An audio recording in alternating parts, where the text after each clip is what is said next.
Good morning. Welcome to Build Up California Policy Roundtable on the California Master Plan for Early Learning Care, Facilities, Data, and Recommendations. From wherever you are, we hope you and your family are healthy and your community is strong. We are facing an unprecedented crisis caused by the global spread of coronavirus. The COVID pandemic laid bare some of our most painful social problems, including inequality and racism. Thousands of families in our state have been affected by COVID-19 with unmeasurable emotional, social, and economic costs. Many of them are childcare providers, early educators, parents, and children. Thousands are also working tirelessly to combat this pandemic and consequence crises. In their honor, I start this event inviting you to please join me in a moment of silence for all directly affected by this pandemic.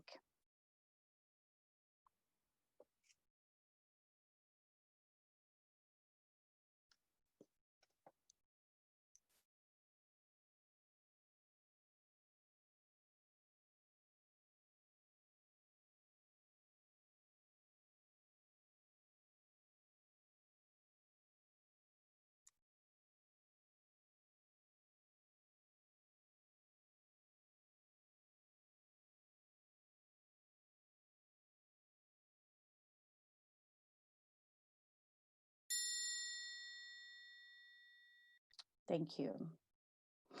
So this roundtable is part of the Building Blocks for Equitable Recovery initiative. Through this initiative, we are taking a deep dive into the impacts of COVID-19 on early learning care facilities. Today, we will discuss the newly released 10-year California Master Plan for Early Learning and Care. More specifically, we'll take a close look at the facilities data and recommendations and plan. My name is Erica Omena Erickson, and I'm the Program and Policy Officer for Early Care and Education at the Low Income Investment Fund. As part of this role, I have the honor to facilitate a statewide network of early learning facility champions that's Build Up California. Created this year, in this network, we work together to promote the equitable sustainability, improvement, and expansion of early learning facilities in our state. This is the fifth and last event we host this year to promote information exchange and inform policy and budget decisions. Many of us have been anxiously waiting for the release of the master plan. The plan and supplemental publications, such as the knowledge brief on facilities released this week, are available online. And we are going to share links to it in the chat. And you can use the chat to ask questions or even discuss the topics we are talking about today. We are also releasing today, and we'll share a link into the chat in a follow-up email, our first issue brief titled, Investing in Early Care, Learning and Care Facility Upgrades and Modifications in California. In this issue brief, we share information on how this type of investment is crucial for the health and well-being of providers, children, and their families. A well-functioning comprehensive EC system includes investments in facilities as well as in other components of the EC system, like the workforce and in quality and many other components that are in the master plan, right? So today, and I want to invite our guest speakers to turn on their cameras. Today, we have some here with us. We have the honor to have some experts to share their insights regarding the facilities components, the data and recommendation of the master plan. So our guest speakers include Lupita Cortez Alcalá. She's the Director of Education Policy and Outcomes at WestEd. And WestEd is a national leader in research, development, and service dedicated to ensure success for every learner. And we are going to also share a link to their bios in the chat. And we are highlighting now some brief highlights of their bios, but especially the organizations. So we also have today Miren Algorri. She's a member of Child Care Providers United, but she's also early learning care and educator in a family childcare setting, owner of Little Blossoms. And Childcare Providers United, that she's a member, brings together thousands of childcare providers throughout California to improve the childcare profession and ensure every child has access to quality learning and care. We also have the honor to have Patti Herrera. She's a consultant with Early Edge California and Associate Vice President of School Services of California. Early Edge California advances policy changes and investments that will expand high quality early learning programs for children from birth to age 8. And we also have Emma Watson. She's the Senior Policy and Research Analyst for Education Equity at Advancement Project California. Advancement Project is a multiracial, multi-generational racial justice organization working to expand education opportunities for California's children. They work to create healthy and safe neighborhoods, ensure communities of color have a voice in our democracy, strengthen movement building, and shift public investments toward programs that benefit all Californians, not just the privileged few.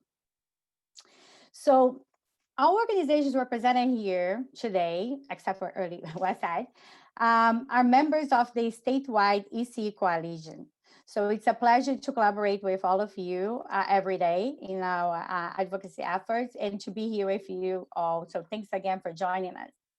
So we are going to start our discussion with an overview of the facilities data and recommendation, the master plan by Lupita. So it's with you, Lupita. Great, thank you so much. It's a pleasure to be here with you today. As the PowerPoint is coming up, I just wanted to let you know how pleased and excited and honored I was to work on this project. Obviously, it was done under COVID-19 and the pandemic, and so some of the plans we had a shift to Zoom. But as I discuss the presentation, I'll let you know where we had to make modifications. The first few slides I'm going to go through very quickly because I want to get to the facilities section and have a really good discussion about that. So why don't we go ahead and move on to slide 2, just to kind of give you an overview of what the main objectives of the master plan were really to ensure that we provide comprehensive early learning and care for infants and toddlers, ensure that families can easily identify and access and choose the care that meets their needs, promote school readiness for universal preschool, and we have to grow the quality, size, and stability of the early care and learning workforce. And obviously none of that can happen without, and I liked the way you described the three-legged stool, without facilities. And the whole plan is really centered around equitable outcomes and equitable practices and equitable facilities for all children. We want to move to slide 3. The plan that I saw that is in your chat, the website, so you have a link to it, is organized into 4 goals. Programs to unify and strengthen the programs that we currently have for learning and children's learning and development. A whole workforce section to support children's learning and development by enhancing educator competencies and incentivizing different pathways. Also unifying funding and advancing equity and opportunity. And the 4th, which facilities nestled under, is governance and administration. Without an equitable structure, we got nothing. So streamlining early childhood governance and administration to improve equity. So the next slide, please, is where facilities is included. And as you see, we have several items within this equitable structures, streamlined eligibility, integrated data, data use, shared service networks, and facilities, providing resources and supports to expand and improve early learning and care facilities, and ensuring that we provide the funding and the technical assistance that's needed. Now, the next slide I'm going to go a little slower through, but these are the actual recommendations. And I'm also including some of the questions that I received ahead of time to make sure that we have it included. So the question was like, why is facilities even included? Well, it's obvious, I know to all of you, that without facilities and the right structures within family child care homes or centers, outdoor space, you really don't have a quality program. So within SB Senate Bill 75, which is the budget trailer bill that called for a master plan, it explicitly required that the master plan include a diverse research into childcare facilities in the domains of distribution, location, ownership, rates, costs, and supply and demand. The idea was that they wanted to find out more about where the needs are, renovation needs, repair needs, who needs it, where is it located. And so there was a whole group of folks that were involved in on that team. And the whole master plan, I think there were 70 people, I gotta tell you. But within facilities, and I'm probably gonna forget a few names, and Angie can help me out here, but we had Angie Garling with the Low Income Investment Fund, Kristen Anderson, Eileen Monahan, we had Brown and Joyce Robinson, Susan Munchow, and Karen Manship. And if I didn't say Melissa Arianas yet, she's also with AIR. There was probably a lot of others, many of you that were part of that team, but I wanted to go ahead and thank you now for all the work that you did and likely to come with regards to implementation. I'm also really proud of the stakeholder engagement that they were able to do. In fact, don't tell any of the other groups, but I think the facilities team did the best job with regards to stakeholder engagement. They were able to, first of all, they used a number of surveys and implemented a new survey. So the R&R Fall 2020 survey was analyzed. The new survey was done October 2020 for facilities providers. They used and analyzed the preschool development grant provider survey for 2019 and the local planning council survey in 2019. But more impressive is that they were able to do 33 county focus groups and engage 350 operators, R&R leaders, local planning council leaders, as well as statewide technical assistance experts. And so when we had to do a little report to the legislature with regards to stakeholder engagement, we were very proud to highlight what the facilities team was able to do. In addition, we also used the Early Childhood Policy Council that the governor had instituted, and we had 3,000 participants, and we did a special focus group on Spanish-speaking parents that yielded about 300 folks. What we found out, in addition, we were asked to do a knowledge brief on early childhood facilities. And there was a team, many of which I just mentioned, were part of that as well. And I want you to read it, but these are the cheat sheet notes. You know what was found, and I've learned a lot about facilities. I knew a lot about K-12 facilities, didn't know enough about early learning facilities, but 232 zip codes in California were considered child care deserts. And there's about 11 zip codes that had at least 30 preschool students that could be served, that would have been eligible for subsidized care, for which there was no program. 70% of centers and 63% of family childcare homes need moderate or major renovations, nothing new to this group. And there's substantial unmet needs for new facilities and renovations. The other needs, and there are many needs that had existed before COVID, but as COVID is happening to us, there's a lot of need for installation of partitions, antimicrobial, I hope I'm saying that, I can say it in Spanish, microbios, vinyl curtains, classroom space conversions, modifications of outdoor yards, increased ventilation air purifiers to support frequent hand washing, installing sinks in each of the classrooms, dishwashers with sanitized cycles, installing toilets, preferably in every classroom, modifying entryways for drop off and pickup for staggered arrivals. Also additional needs is technical assistance. There's not a lot of expertise out there, and a lot of family childcare homes, which are small, don't necessarily have the expertise. Some centers may not have the expertise. They're, Head Start has a very robust system, but not all our childcare providers and different settings have that sort of help and assistance. So the need was found for technical assistance, for funding, and available sites. There are other barriers to expansion that are also included, but I didn't want to give away the whole entire research brief, but you should definitely read it. And then all of this helped inform the actual recommendations. Next slide. Perfect. And these are the recommendations.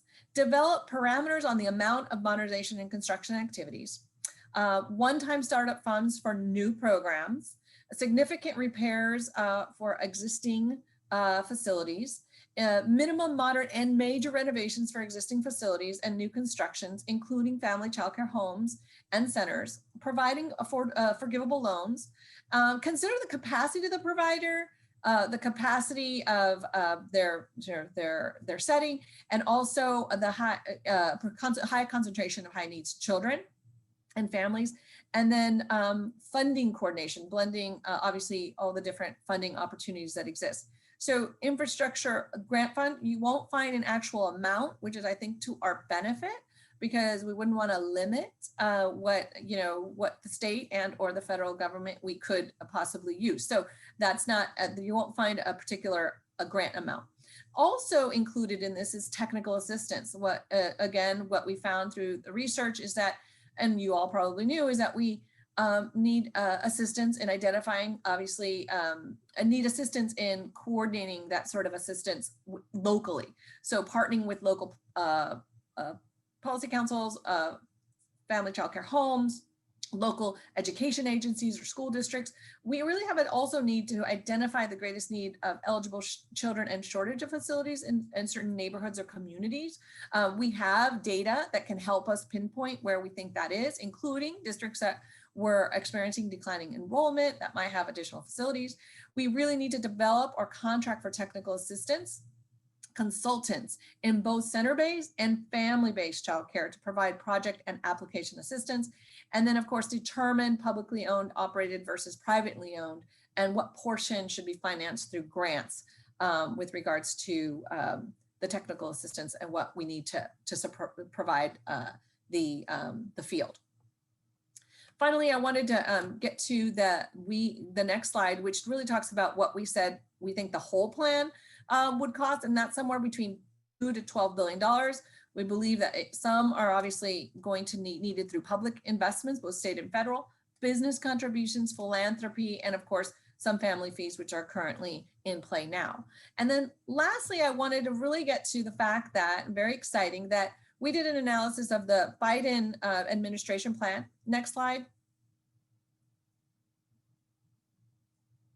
And it includes, down on the fourth row there, to both the Biden administration and the master plan include investments in infrastructure for childcare facilities and in workplaces. The Biden administration also talked about not only having them separate, but within workplaces, energy efficient, developmentally appropriate childcare facilities. So as he's entering, there is an opportunity not only for stimulus funding to help take care of some of the immediate COVID-19 needs, but also this opportunity to grow and really, as we rebuild from the devastating effects of COVID-19, build a stronger infrastructure that will allow us to sustain sort of anything that comes our way. Lastly, people always ask, well, what's happening next? So this is great, but what now? We will continue to provide briefings regarding research and recommendations, and engage the Early Childhood Policy Council and other stakeholders in that. But there is a separate firewall between us and the legislative and budget pathways that are involved, and that's where you advocates can be very instrumental. There may be some need for future research. There are some newer data elements that can yield more accurate, more specific information that is newer. And then we weren't able to really do an in-depth inventory, a statewide inventory or a regional inventory of all the facilities that might be available. So there are a few things that if the legislature and our sponsors, which include Chris Perry with Health and Human Services, Giannina Perez with the governor's office, Linda Darling-Hammond with the state board, Sarah Neville Morgan with the state, the CDE, Department of Ed, and then Kim Johnson with DSS. Amazing leadership. If they deem it and the legislature deems it worthy to do additional research, we will. But obviously under COVID circumstances, you go to the next slide, we were limited to some degree. So I think that is, I hope I stayed within 10 minutes. Thank you, Erica. Happy to take questions. Great, thank you so much, Lupita. And I want to invite our panelists to turn on their cameras. And let's start our conversation. Basically, I want to invite everybody to share some comments, general comments about your reaction to the plan. What stood out to you in the facilities section? And if you have any questions for Lupita. So let's start with Miren. Hello, good morning. And on behalf of, my name is Miren Algorri. I'm a family childcare provider in San Diego County. And on behalf of Childcare Providers United, thank you for inviting me to be a part of this panel. So what stood out to me is that family childcare providers have been invited and have been a part of the master plan. And specifically when it comes to infrastructure, which is not something new to us because we provide services within our homes. And we do understand that the physical environment becomes a third teacher. As a member of a just formalized provider union, to be quite honest, infrastructure has not been at the front center of our fight. It's been fair wages and keeping the doors open, because as we know, since 2008, we have lost over 30% of our licensed childcare spaces. And so that is worrisome. We don't want any more providers to close their doors. So we have been focusing on a different aspect. So it's vital that we get the support for infrastructure so we can continue to provide services, because family childcare providers are actually the ones that are caring for most of the infants and toddlers within the state. So we got to make sure that in this plan, and what Lupita mentioned is the funding needed, or the cost would be $2 to $12 billion over the next 10 years. What would that entitle? Is this because I read somewhere for the Early Learning and Care Infrastructure Grant Fund, these would be forgivable loans as recommended by the Blue Ribbon Commission, but these would only impact about 20% of the actual childcare sector. Is that correct? In the master plan, I think we didn't put a particular amount, but we definitely included forgivable loans as a component, but we definitely support and recommend an actual grant. And one of the research brief recommendations were that, we should think about, these are all recommendations, consider investing in family childcare home ownership. I think the amount for the last infrastructure development grant was close to 300 million, or it was 200 and something million, 60 something million. We specifically didn't put an amount in because we think there's potentially a greater need, and we want to make sure that it includes technical assistance. Miren, the 90 million that you mentioned is 98 and is on our issue brief that that we released today, and is a recommendation based on the experience we have with San Francisco. In San Francisco, we have, we am saying, the Office of Early Care and Education in San Francisco, together with Low Income Investment Fund, we offer a grant program that is it's specifically for repair and renovations. And that calculation of the 98 million, that would cover 20% of the providers. Of course, in the budget allocation negotiations, we can increase or not, or decrease that amount according to what is the priority for our legislature and the governor, or what they consider in the balance of all the other expenses and investments we need to make, like you said, the wages and etc. So that's where the number comes from. It's from our issue brief. Outstanding. Thank you for clarifying, Lupita and Erica. Yeah, like I was saying, we have been focusing on making sure that the family childcare providers continue to keep their doors open. And like I mentioned, it's been other aspects that as a union we have been advocating for. But knowing that providers are not right now even able to get their hands on the PPE and the supplies needed. So it's great to see this vision of the master plan. It's great that we're included because,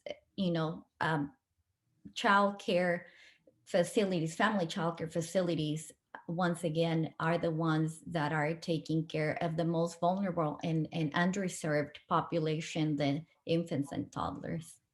Thank you. Thank you. So Emma, so what are your insights about the plan?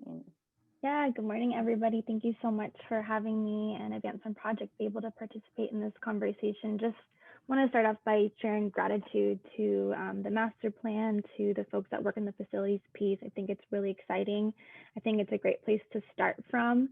I think the recommendations in the master plan around creating the grant, doing the technical assistance makes perfect sense based off of the work that AP has done around facilities and what community providers have always been telling us. And I think for me, what I'm most hopeful and excited about is getting to a place of implementation and how can we actionize on equity and policies that disrupt our country's history of systemic racism. As we kind of started this conversation in the morning, Erica, you mentioned that, and really thinking through how we fund our system and what are the ways that we can remove the policies that have created barriers for our highest need communities. And I think when I think about facilities, I think about it as definitely a root cause for why we see inequities in access for communities of color and low-income families across the state. It's really one of the driving factors for the inability to create that access. And I also just want to share a little bit about why I think facilities are so important in this conversation. It's really the infrastructure of a community, right? When we think about how do we understand need, the areas that we know are highest needs lack those facilities, lack that funding, that infrastructure. And facilities aren't just this like cold building, right? They're the spaces. They're the first thing that our families and our children walk into when they enter a program. They're the walls that hold us, the homes of our family childcare providers. And so when we think about with the pandemic, keeping these facilities safe and the folks that are within these facilities safe and feeling safe is really incredibly pressing. So I think when we think about holding up our ECE system right now, as we think about our road to recovery, as we think about implementing the master plan centered on equity, prioritizing facilities and the things that we can do to build up more facilities and remove barriers, facility upgrades and expansion is essential. In 2019, Advancement Project California released a report on facilities, which analyzed the state of facilities and used some of the very similar data that was analyzed in the master plan from AIR and also from California Child Care Resource and Referral Network, looking at that zip code level data of where do we see facilities, looking at access by age, so seeing how babies and toddlers are served, seeing how our preschool age children are served, and also looking at by income and by race. So wanted to share some key findings from that report. I think it fortifies the efforts of the master plan. And so one of the big findings that we found, right, is that solving the facilities problem, family childcare homes are really critical. Babies and toddlers experience the largest disparities and overall gaps in access to ECE.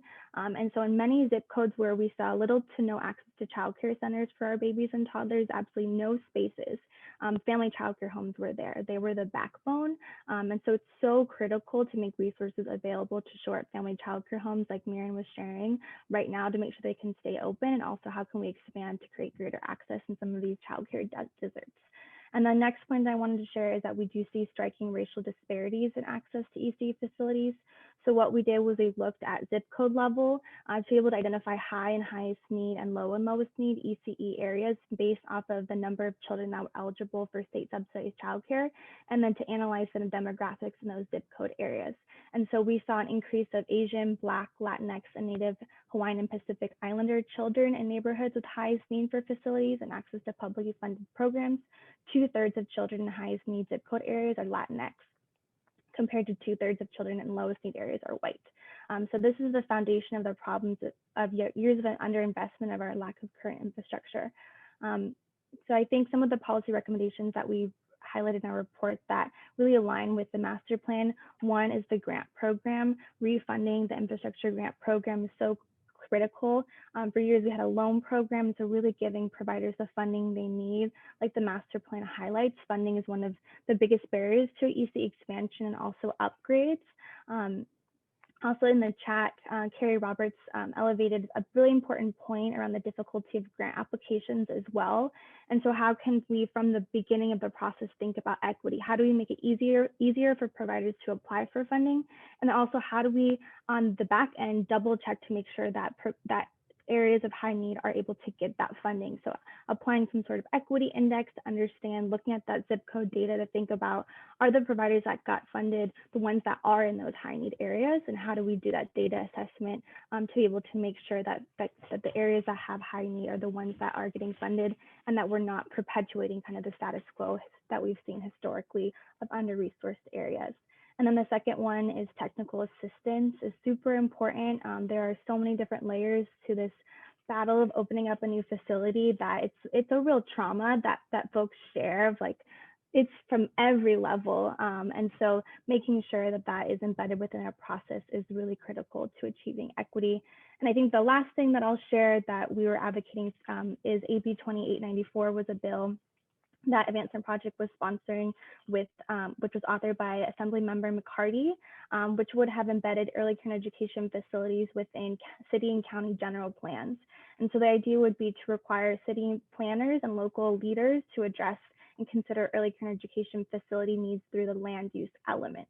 So this is looking at the different local level barriers that providers experience right now when they're trying to open up a center, and how can we ask local electeds to think about early care education facilities as a part of their job and a part of their way of building up a safe and welcoming community. And so they would address this by looking at what is the current access locally, what are the barriers, what are the different policies right now, and how can they make them easier for providers. So I think my question for you, Lupita, and also just grateful for you here today. I really applaud the technical assistance infrastructure grant recommendations, and I was wondering if there was any other consideration around recommendations in the master plan to think about some of the different ways to create easier processes for early care education providers to open up facilities, thinking about like a general plan, or maybe doing a statewide assessment of where do we see state-owned properties that could be used for EC facilities. So what are ways maybe that the state can help with that beyond those other two great recommendations? Okay, and I see you have about 200 people on this, so this is just my my opinion based on the master plan and the research that was done and the interactions that I've had. First, I wanted to answer one of your questions that you said during your presentation or your insights. So right on applications and grant applications. That's why the technical assistance specifically calls out help with applications for those that need it. So I just wanted to make that highlight. Also, the master plan does not have all the answers. This was a framework, a set of recommendations, and it really takes all of you to help support a lot of the questions in the chat box. And it's like, will it do this? Will it do that? It's like, this is where you have the power and the opportunity and the advocacy sort of strength to shape it. Okay. So, and one of the questions also in the box was, okay, so do we feel like we're going to get any state funding? And it's like, well, I would focus in on, I would definitely focus in on the federal stimulus and focus in on the Biden administration. That it looks like there's a lot of alignment there, and that might help and ease the process. But Emma, could you repeat your question? Because I just want to make sure I answer it completely.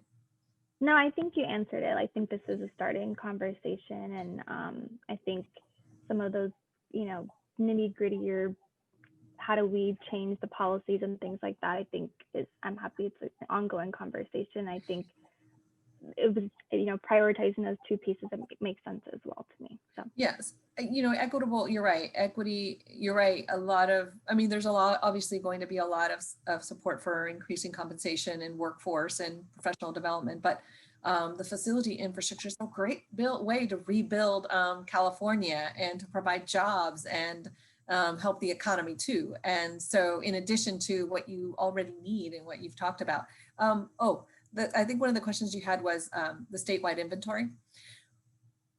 The budget trailer bill calls for that, and there's probably legislative staff on. So hello. I just don't know that it'll yield what I think was envisioned to yield. There was a similar effort done for housing homeless. 44,000 buildings were looked at. I mean, they've narrowed it down to like 75. Of those 75 opportunities, and it's the same, but within resident, it had similar features of where we would want it. I think they've narrowed it down to less than 10 that could actually be used. So I think the better avenue is to go county by county and really help support that inventory than to go statewide. But there might be opportunities. I don't want to limit it that, but I just think, and that's not why we weren't able to do it. There was a number of reasons we weren't able to focus on that. But I think county inventory might yield better results. Thank you. So let's go to Patti. Patti, what are your insights and highlights of the plan? And if you have any questions, Lupita. Yeah, thank you, Erica. Good morning. It's so exciting and a little nerve-wracking to be part of such a distinguished group of speakers. So again, I'm Patti Herrera. I'm a consultant to Early Edge California, and thank you for sharing with folks what Early Edge focuses on. I think I also probably should disclose that as an Associate Vice President at School Services of California, I also do K-12 work, a lot of K-12 work. And Lupita will remember that I've been doing school facility policy for over 20 years. And so I have a deep background in K-12 school facility funding. And I think all of you who are participating in this webinar today will understand what I mean when I say this. I love that you said it's the third teacher. The thing that we've always said in K-12, it's like buildings can't advocate for themselves, so we need to advocate for them, right?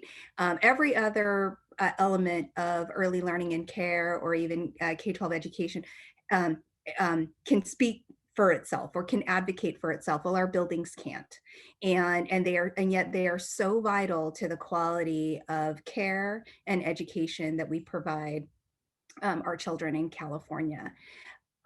Our reaction to the master plan at Early Edge California was with excitement, and really embraced the comprehensive nature of the master plan. And I really appreciate Lupita taking us through that. But then also, recognizing that the master plan only takes us to a certain point. And then it's incumbent upon all of us to advocate for the implementation of each of these essential components.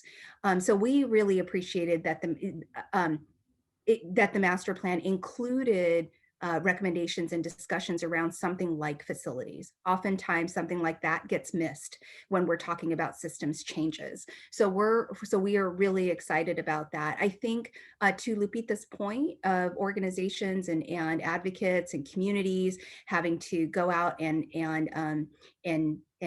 pursue elements of the master plan. I'll just share that Early Edge California, we're already out there trying to institute two components of the master plan.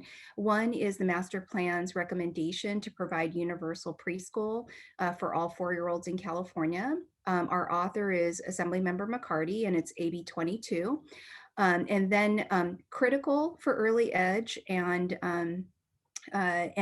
folks that we're working with is really recognizing that we can't universalize preschool for 4-year-olds without disrupting and potentially harming the other parts of our system and the earlier parts of our system. So the system that cares for our babies, our infants, toddlers, and 3-year-olds. So to that extent, we are sponsoring Senate Bill 50 by now Senator Limon, who, and a big piece of this, and what I really appreciate about the discussions that we've had so far, is the importance of family childcare as in many, especially in this COVID-19 pandemic, as the backbone especially to that earlier system. And so we're really interested in pursuing legislation to advance that component of the master plan's recommendations on what do we do to stabilize, protect, and improve that early part of our system for our infants and toddlers and 3-year-olds. So we're really excited to be able to work with those lawmakers and then and with the administration to see what we can do to get that done. On the issue of facilities, as I was listening to this, because I will have to I'll have to fully disclose, because of my K-12 experience and background, I'll share that there are two bond bills that are already introduced by the legislature this year. Assemblymember O'Donnell has introduced AB 75, and it's the statewide bond bill that, at least for now, it would provide state bonds for K-12 and community college districts, many of whom provide childcare or preschool, right, as center-based organizations. And there was a whole preschool facility conversation in last year's statewide bond measure, both in the development of the measure and then, toward the end. On the Senate side, Senator Glazer has introduced, I think it's SB 22, and it also is a statewide bond bill for preschool through higher education. And when I read Senator Glazer's bill, it appeared to me that it was the enacted version of AB 48, which put Proposition 13 on the March ballot. And I think we can have a really robust discussion around the degree to which any statewide bond should include provisions for early learning facilities. Happy to talk with any or all of you about that. But what it really raises for me are questions. I always try to think about, like, how can we be most efficient with the resources that we have? And so if we have these bonds that fund public facilities, how can we shift the cost of that for public providers to that, so that it frees up other portions of our dollars for non-public providers, right? Who may not, for gift of public fund reasons, potentially may not have access to those critical resources that we usually would fund public facilities with. So and what I mean by that in layman's terms is, what kinds of partnerships, and already some of you have alluded to this, could we explore with K-12 partners, particularly for early learning and care facilities, particularly around because the K-12 system is experiencing historic decline. And to the extent that we can develop public and private or nonprofit partnerships and leverage those facilities and that capacity, it leaves more money on the table for other parts of our system, and particularly for childcare. We can focus, the more we would have to focus on family childcare and their facilities needs. Obviously, this is a very, very complicated policy area, and we're blessed to have a lot of experts who are active in this conversation. I do think that perhaps where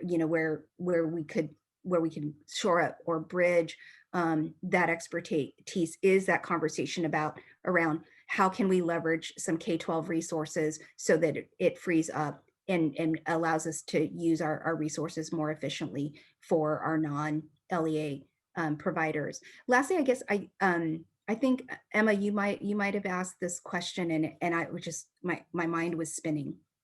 Mm-hmm. So every single year, school districts have to report their surplus property to the state of California. And this is a list that's governed by the state allocation board. I told you I was a facilities expert geek. I'm a facilities geek. The reason why they have to report it is because when property in California is encumbered by a public agencies don't pay property taxes. And so the state looks at that like that's lost revenue to the state of California. So they want to know how much property a district is holding and not using, because and then after a while, if you're not using it, you're penalized because the state wants to make up for that loss of revenue. That is certainly one list to look at in terms of are there resources out, are there state public resources out there that could be used. So just want to offer that as well. Thank you so much, Patti. And on the topic of family childcare providers and facilities and Also, great that we have repairs and renovations as part of the master plan. I want to show a video of a provider that benefited from a grant to upgrade her facility and to follow the guidelines regarding the COVID regulations. So can we show that video? Hello, I'm Angelica Guerrero. I am a family childcare provider in San Francisco, and I am one of the receivers of this repair and renovation grant that it was granted to me through LIFT's agency and all of you, the taxpayers. So I want to share with you a little bit of what I did with this grant and that helped me reopen my facility.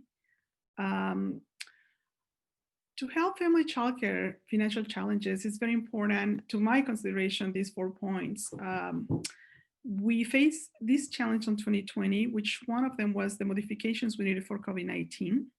At the same time, we needed to sort of create a last minute outdoor classrooms for all because it was the healthiest way to be able to care for the children. And then we were hit by fire season. So we needed to create adaptations for that.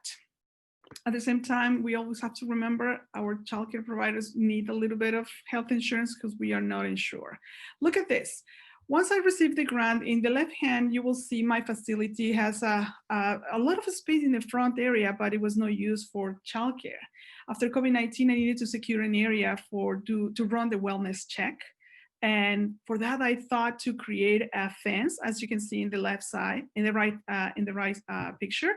Right side picture, there is a fence that helped me secure the children prevent them from the street, but at the same time to create this beautiful space for them to be able to say goodbye to the parents and allow me to run the wellness check to make sure all the kids were healthy before they were separated from the parents.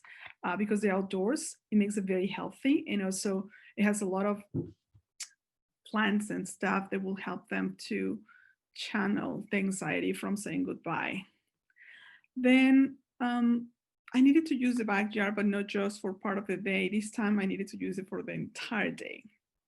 But I didn't have a sink. I have only what you see up there, this watering can, that's what we use in the backyard to wash hands or rinse last minute. But now I needed to sanitize all toys, everything, after every use.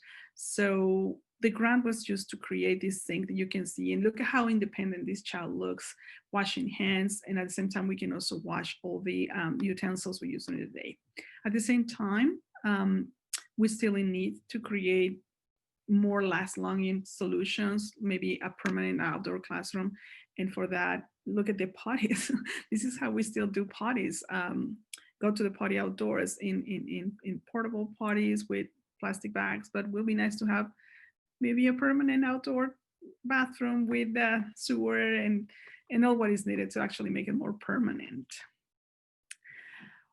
During November, October, actually, we were hit by fire season and we were not ready for it. And we were very surprised because now we could not be outdoors because that could damage the children's lungs. So we have to be indoors, but facing COVID-19 challenges, plus the smoke filtering in our Victorian homes, it was not expected.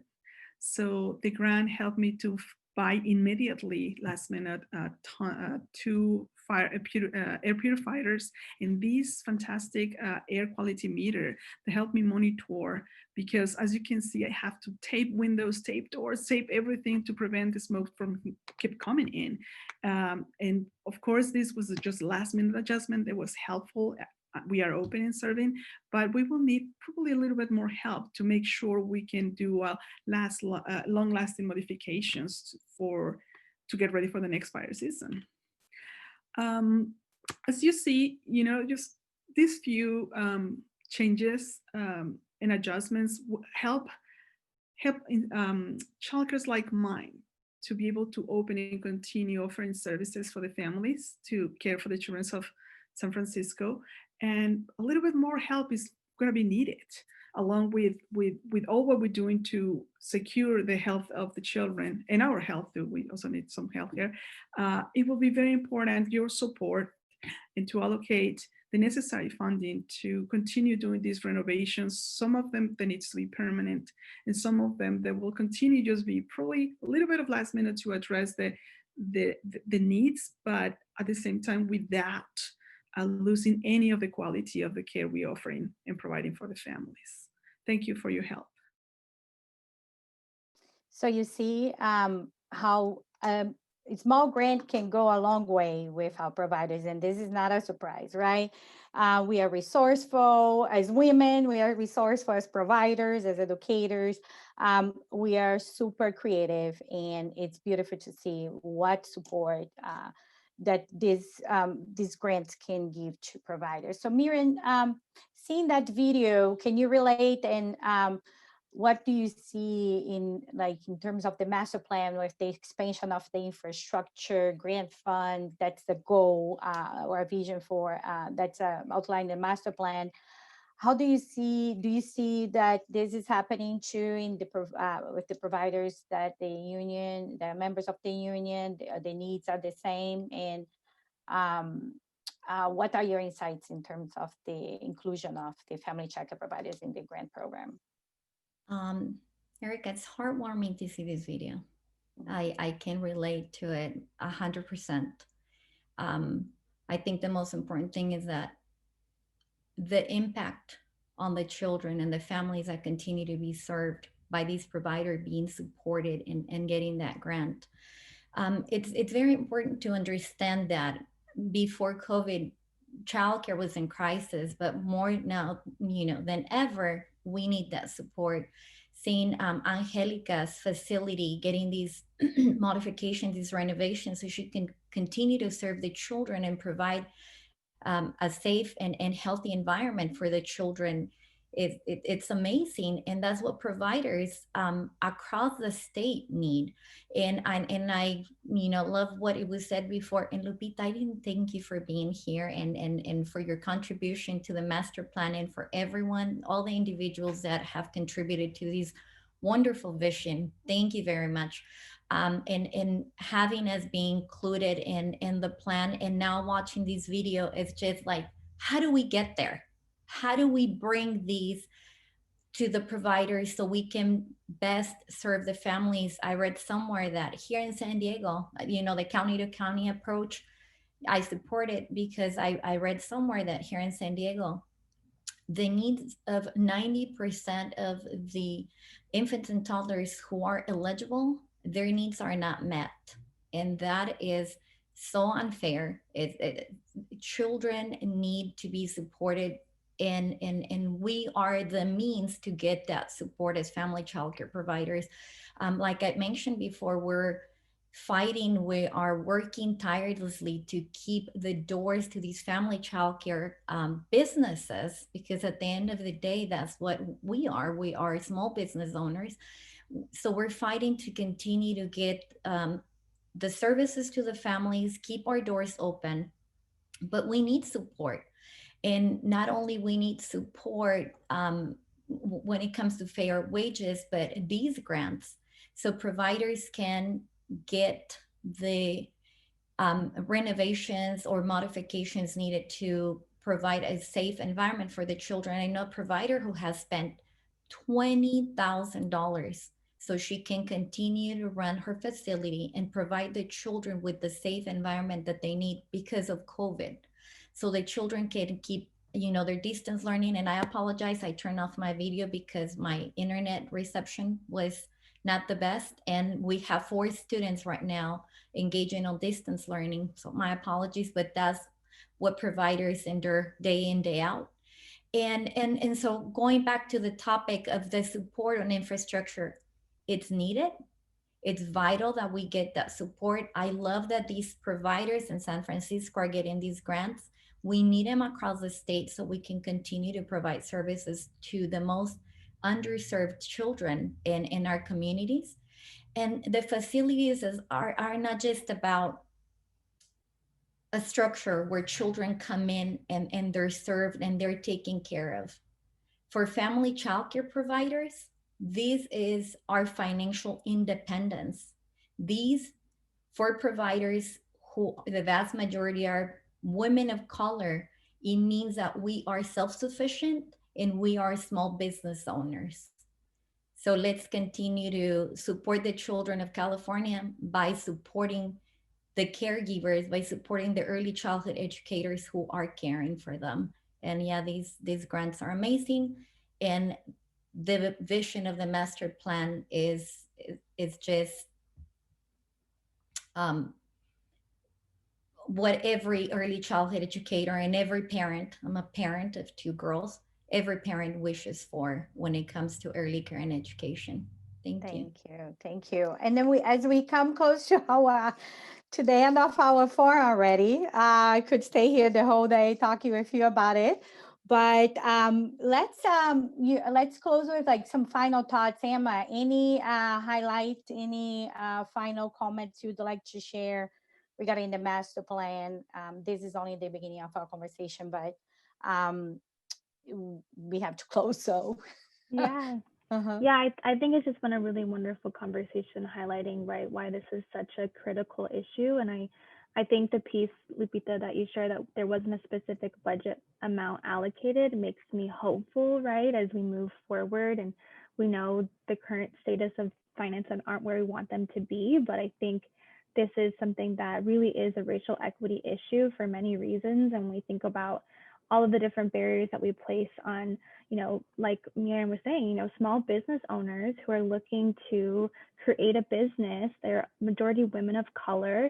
How can we make this system actually easy for them to navigate, to manifest their dreams and succeed? And so I think this is a really critical conversation, and I'm just hopeful and hope that we get some funding in there soon. So Patti, you like basically we had planned all the questions, right? And you basically, like in your remarks, you pretty much answer all of them. But any final thoughts as we close this first conversation about facilities? Yeah, and I just want to say thank you again. And this has been so wonderful. And I look forward to continuing the conversation. I think I want to just build upon what Miren has been saying, which is that recognizing that COVID-19 has exposed some vulnerabilities, and it really has given us in many ways a roadmap about what we need to address in the near future. And the master plan looks at, okay, and then what do we do after that? And I think there's a really good, unique opportunity here to tackle both issues. And I think what Miren has been saying all along is that we can't wait, right? We are in crisis right now, and providing high quality, healthy environments for children to learn and grow is going to be vital to protecting and stabilizing our industry. So I just want to say thank you to you and your team for bringing this important issue to the forefront. Thank you, Patti. And then Lupita, any final thoughts? This is where we end and you begin. No, advocacy is going to be so needed for continuing conversations, for implementation and the details of that. This is your expertise. So I just want to mirror Miren, Emma, and Patti's comments. It's about equity. It's about racial equity. It's about socioeconomic equity. Our children deserve the best. And this is an opportunity to, as we rebuild, getting through COVID, for us to think about really strengthening the infrastructure and how important family child care homes, smaller centers have been in supporting this effort as essential workers for, I consider you all essential workers, and you're serving essential workers' children and putting yourselves on the front lines, and you deserve the best. So this is by no means the end. It's just a framework, and this is where we need your support and your expertise and your continued attention. Definitely tune in at Early Childhood Policy Council, but also this is kind of where your efforts continue. Thank you, Lupita. So I want to thank everybody for joining us today, especially our guest speakers, Miren with Child Care Providers United, Emma with Advancement Project, Patti with Early Edge, and Lupita with ASED. Really appreciate your participation and your dedication and your partnership as we move forward in these conversations and action, right? To really make this master plan our roadmap to improve our early care and education system in California. So I want to invite everybody to stay tuned for our future events. We are planning a series of webinars in March that will also build on this discussion and will be focused on different aspects of the facilities aspect of our early care and education system, in financing, for example. So stay tuned. Please visit our website that is coming soon, buildupcalifornia.org. Follow us on social media, and please stay connected with us as we launch this network of champions for facilities in early care and education. So thank you so much. And I'm sure we will see each other soon in another Zoom, hopefully in person soon. So thank you so much.